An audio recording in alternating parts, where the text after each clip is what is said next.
Hoy vas a escuchar algo que nadie se atrevió jamás a decir en voz alta, algo que me persigue cada noche cuando cierro los ojos, y que me hizo preguntarme si Dios realmente estaba conmigo, o si lo habíamos dejado afuera hace mucho tiempo. Me llamo hermana Guadalupe, pero antes de los votos, me llamaban simplemente Lupita. Nací en un pueblito escondido entre montañas en el estado de Puebla, donde la fe no es opcional, es herencia, es costumbre, es obligación.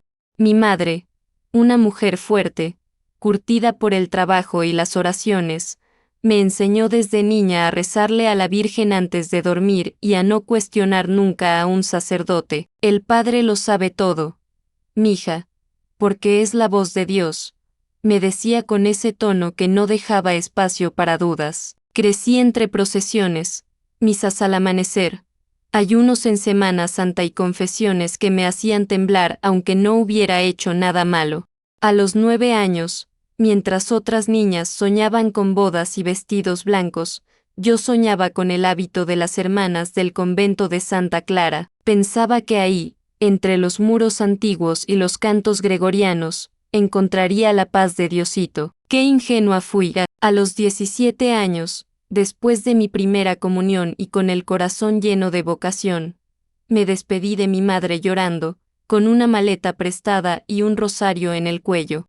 Entré al convento creyendo que era el comienzo de mi vida espiritual, pero no sabía que estaba entrando en un mundo donde el silencio es ley, y donde no todo lo que brilla es luz divina. Desde el primer día, supe que algo no estaba bien. No fue algo que se dijera, fue lo que no se decía. Las miradas de las hermanas eran bajas, sus rostros marcados por el cansancio, pero no el físico, era un cansancio del alma. La Madre Superiora, hermana Teresa del Sagrado Dolor, sí, así se hacía llamar, tenía una presencia que helaba los huesos. En este lugar no hay espacio para dudas ni para sentimientos. Aquí se viene a servir, a obedecer, y a purgar los pecados del mundo, fueron sus primeras palabras. Ni una sonrisa, ni una bendición, solo órdenes y un silencio tan denso que dolía. Los primeros días eran rezos eternos,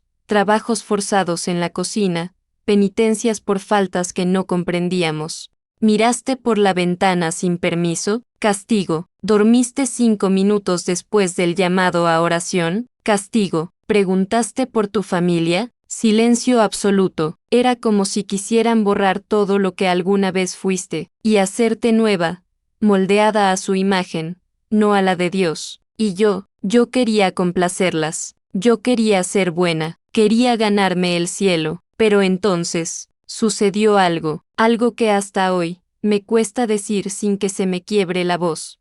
Una noche, me tocó limpiar la capilla sola, como parte de una penitencia por haber llorado durante el rosario. Llorar es ego, me dijo la Madre Teresa, y el ego no tenía lugar entre las hijas del silencio. Mientras pasaba un trapo viejo por el altar, escuché un susurro. Al principio creí que era el viento, pero luego lo escuché de nuevo, una voz, suave, femenina, diciendo mi nombre, Lupita. Me congelé, el corazón me latía tan fuerte que pensé que lo escucharían desde los dormitorios.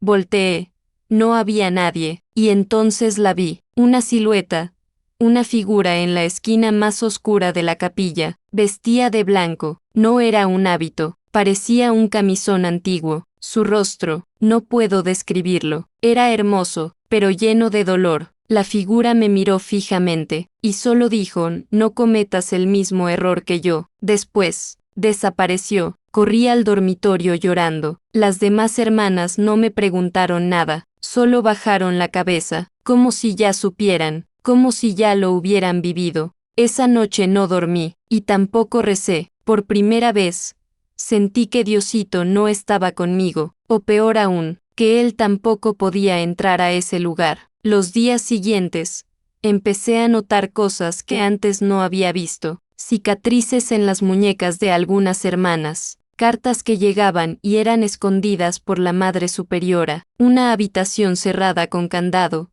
que nadie mencionaba, pero todas evitaban, y en el comedor, una hermana, Sor Camila, me pasó una nota escondida en una hostia seca. Decía: si quieres saber la verdad, sígueme esta noche después de la última oración. Esa noche, no respiraba, no parpadeaba, sentía que si hacía el más mínimo ruido, el mismo Espíritu Santo me iba a delatar. Después de la última oración, cuando las luces se apagaron y cada hermana se acomodó en su catre helado, fingí dormir. Esperé tanto que perdí la noción del tiempo, y justo cuando pensé que quizás Sor Camila se había arrepentido, la vi. Su sombra se deslizó como un suspiro hasta la puerta trasera del convento. Me levanté, sin hacer ruido. Cada paso era una traición al voto de obediencia, pero algo dentro de mí, una voz muy distinta a la del miedo, me decían: sigue adelante. Camila me llevó por un pasillo que yo juraba que no existía, un pasillo cubierto por una cortina vieja, detrás del confesionario. Tenía olor a humedad, a moho, a secretos guardados por décadas. Al final del pasillo, había una puerta, la misma que yo había visto antes, la que tenía candado, pero esa noche, no lo tenía. Camila sacó una llave escondida en su rosario, lo abrió lentamente, como si el propio diablo pudiera despertar del otro lado. Lo que vi, jamás lo habría imaginado. Era una habitación, pequeña, fría, y completamente cubierta de imágenes religiosas rotas, santos sin cabeza, cruces con sangre seca, velas apagadas, rosarios quemados. Y en el centro, un altar improvisado, hecho con pedazos de mármol agrietado y telas manchadas. Encima del altar, había un diario. Camila lo tomó con manos temblorosas y me lo entregó. No lo abras aquí, lee cuando estés sola, y si decides quedarte, que sea porque ya no puedes vivir con la mentira. Esa noche, escondida bajo las sábanas, leí el diario. Cada palabra, una puñalada, era el testimonio de Sor Clara, una hermana que había estado ahí, en ese mismo convento, 10 años antes. Contaba cómo había sido elegida por el padre Esteban, el fundador del convento, para sacrificios espirituales. Palabras vagas, pero lo suficientemente claras para entender. La obligaban a dormir sola en la capilla durante noches completas. Decían que era purificación, le daban ayunos extremos, le prohibían hablar por semanas, y algunas noches, la hacían confesar pecados que no eran suyos, pecados que venían del propio sacerdote. Sor Clara decía que había visto cosas que no se pueden explicar con la fe, luces que se movían por las paredes, sombras que rezaban al revés, voces que venían del sagrario vacío, y lo más aterrador, una lista con nombres de hermanas. Cada nombre tenía una fecha, fechas en las que, según Clara, ellas desaparecieron, y su nombre estaba al final. Su última anotación fue: oh, si estás leyendo esto, corre, o terminarás como yo, olvidada, callada, santificada para el infierno. Tiré el diario al suelo, quería gritar, pero no podía, porque ahora sabía demasiado. A la mañana siguiente, busqué a Sor Camila. No estaba. Pregunté discretamente a una de las hermanas mayores. Me dijo que Camila había sido trasladada a otro convento, por desobediencia. Sentí un hueco en el estómago. Sabía que era mentira. Camila había desaparecido, como las otras, y yo estaba en la lista. Durante los días siguientes, fingí ser obediente, rezaba más fuerte, ayunaba sin quejarme, incluso sonreía cuando la Madre Superiora me miraba. Pero por dentro, estaba quebrada. El diario de Clara me quemaba en el alma. Lo había escondido dentro de una Biblia antigua en la biblioteca del convento, pero sentía que todos sabían. Cada mirada, cada silencio, cada amén sonaba como una sentencia. Y entonces, llegó la misa del domingo, una misa que, según la Madre Teresa, era especial. El padre que la celebraría no era el habitual, era un visitante, el obispo Anselmo, un hombre de rostro sereno, manos suaves y voz dulce, pero sus ojos no tenían luz. Durante la homilía, habló de la obediencia como el camino más rápido al cielo y de cómo las ovejas descarriadas deben ser traídas de vuelta al redil, a cualquier costo. Sentí su mirada clavarse en mí mientras hablaba, como si supiera que yo ya no era una oveja. Esa noche, algo cambió en mí. Esa noche, algo en mí se quebró para siempre. Mientras las demás hermanas dormían como podían, algunas llorando en silencio, otras abrazadas a sus rosarios como si fueran un salvavidas, yo me levanté, tomé la Biblia antigua, saqué el diario, y lo llevé conmigo a la capilla. No era la misma capilla de los primeros días. Ahora la veía distinta, fría, vacía, y con cada esquina escondiendo un secreto que nadie se atrevía a nombrar. Me arrodillé frente al altar, y por primera vez, no recé, no sabía cómo, solo lloré, y dije, en voz baja, Diosito, si estás aquí, dame una señal, porque no sé si sigo hablando contigo, o con alguien más. En ese momento, una vela encendida, la única se apagó de golpe, sin viento, sin movimiento, solo se extinguió, y yo lo supe, Diosito no estaba ahí, o al menos, no como yo lo conocía. Volví a mi habitación y esa noche no dormí. Escribí todo lo que había visto,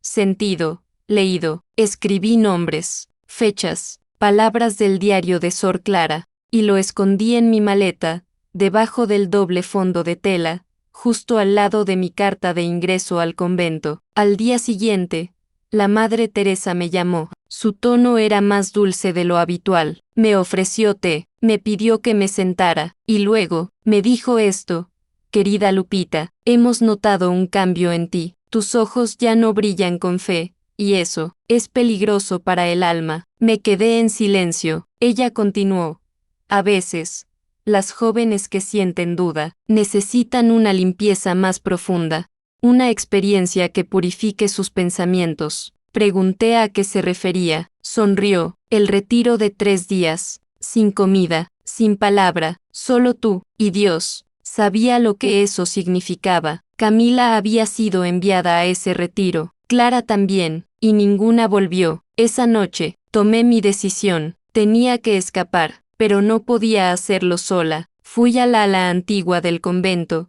donde vivían las hermanas mayores.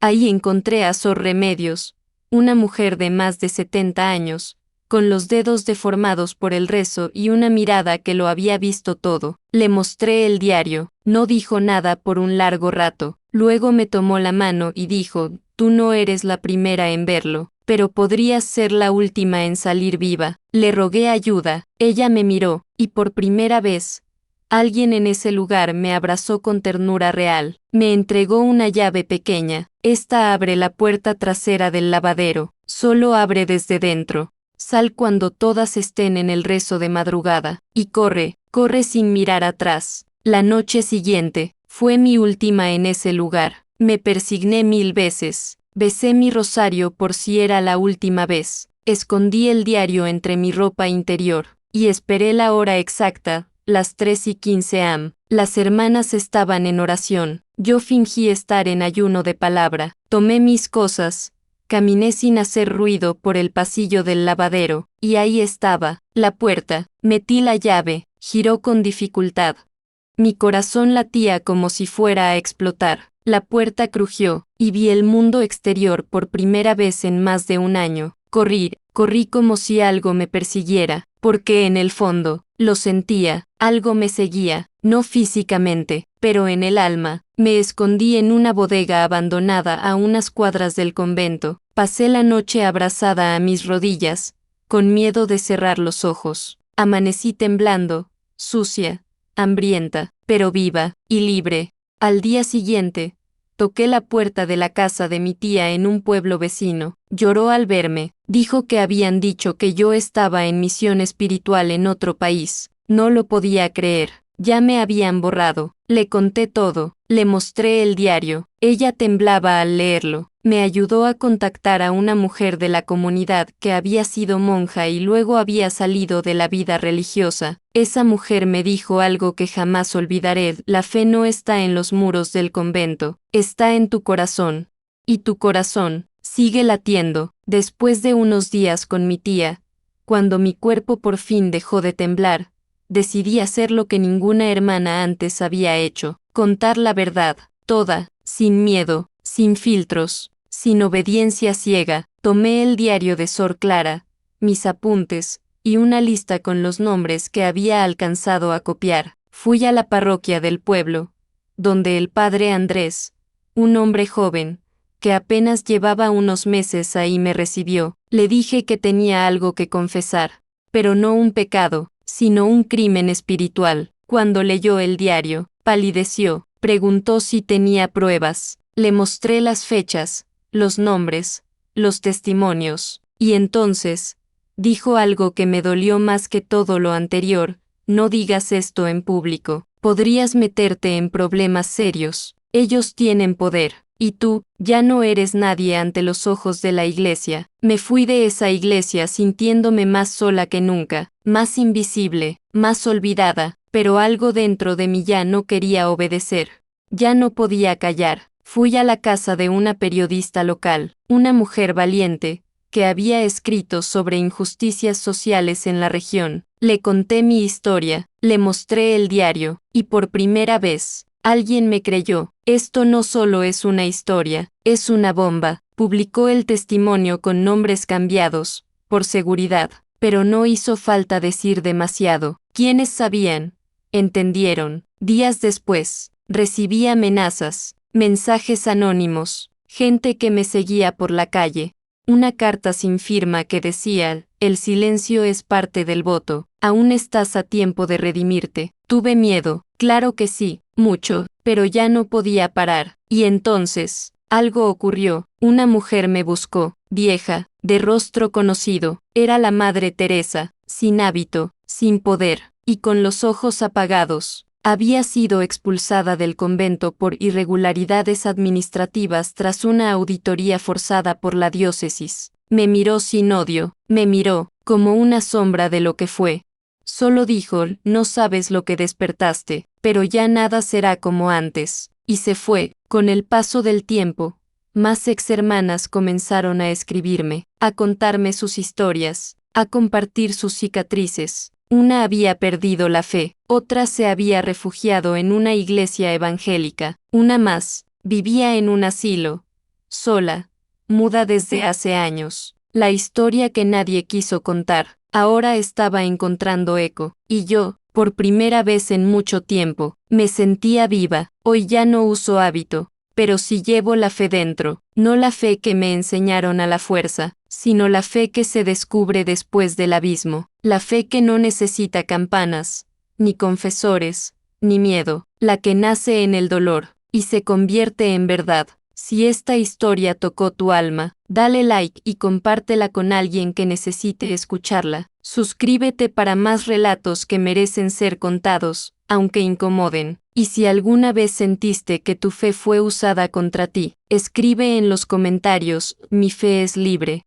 Después de la publicación del testimonio, no hubo marcha atrás. La verdad ya no era solo mía, ahora era de todas. Y como una tormenta que empieza con una sola gota, comenzaron a llegar más cartas, mensajes, correos, incluso dibujos. Exhermanas de todo México, Colombia, Argentina, Guatemala, mujeres que habían vivido lo mismo, en diferentes conventos, bajo distintos nombres, pero con el mismo silencio. Una de ellas, Sor Isabel, me escribió desde Chiapas. Me dijo que durante años creyó que estaba loca, que los castigos que recibió eran por su falta de fe. Le hacían dormir en el piso por haber pensado en su familia durante la oración. La obligaron a escribir 200 veces: mi cuerpo no me pertenece, le pertenece a Dios y a la Madre Superiora. Otra, Sor Antonia, desde Cali, me contó que había intentado escapar, pero cuando la encontraron, le raparon el cabello y la encerraron en un cuarto sin luz durante 2 semanas. Nunca volvió a hablar con claridad. Todas cargaban con una fe herida, una fe secuestrada por quienes usaban el nombre de Dios para dominar. Y entonces, lo imposible pasó. Una de las hermanas desaparecidas de la lista apareció. Se llamaba Sor Renata. Ahora, simplemente se hacía llamar Re. Vivía en las afueras de Monterrey, en una pequeña comunidad que acogía mujeres que habían salido de cultos religiosos. Me envió un audio que, hasta hoy, me cuesta volver a escuchar sin llorar. Dijo, no sé quién eres, Lupita, pero gracias. Creí que moriría siendo un secreto. Yo fui una de las que estuvieron en esa habitación, y sobreviví porque fingí estar loca. Me dejaron ir con el diagnóstico de inestable emocional, pero nunca estuve loca, solo sabía demasiado. Nos encontramos una semana después. Me abrazó como si nos conociéramos de toda la vida, como si nuestras almas hubieran rezado juntas en otra vida. Pasamos horas hablando, recordando, nombrando a las hermanas que ya no estaban. Ella me confirmó lo peor, muchas habían muerto, y sus familias nunca fueron notificadas. Simplemente, las dieron por desaparecidas, enterradas en campos anónimos detrás de conventos viejos, como si fueran basura espiritual. Decidimos entonces hacer algo más grande, algo que no solo gritara, sino que sanara. Organizamos un encuentro, lo llamamos, La Voz de las Silenciadas, un retiro, pero no de castigo, de renacimiento. Más de 30 ex hermanas asistieron, algunas en silla de ruedas, otras con muletas, una completamente ciega, pero todas, con la llama de querer entender, sanar, y volver a creer. Durante ese encuentro, hubo algo que nunca olvidaré. Una de las hermanas, ya mayor, se arrodilló frente a una cruz de madera, y dijo, yo no perdono lo que nos hicieron, pero me perdono por haberme callado tanto tiempo. Y todas lloramos, no por tristeza, sino por libertad. La historia empezó a recorrer redes sociales, videos, podcasts, entrevistas. Muchos intentaron desacreditarme, otros me llamaron hereje, pero también hubo cientos de mensajes de apoyo, incluso sacerdotes, teólogos y religiosas que aún creen en una iglesia diferente, me escribieron, porque el problema no es Dios, es lo que han hecho en su nombre. A los meses, una comisión internacional de derechos humanos religiosos pidió investigar las denuncias, y aunque el proceso ha sido lento, algunos conventos ya fueron cerrados. Pero más importante aún, muchas mujeres han empezado a hablar, y al hablar, a sanar, y yo no volví a ser hermana Guadalupe, pero encontré un nuevo nombre para mí, Luz, porque eso fue lo que este camino me enseñó, que incluso en los muros más fríos,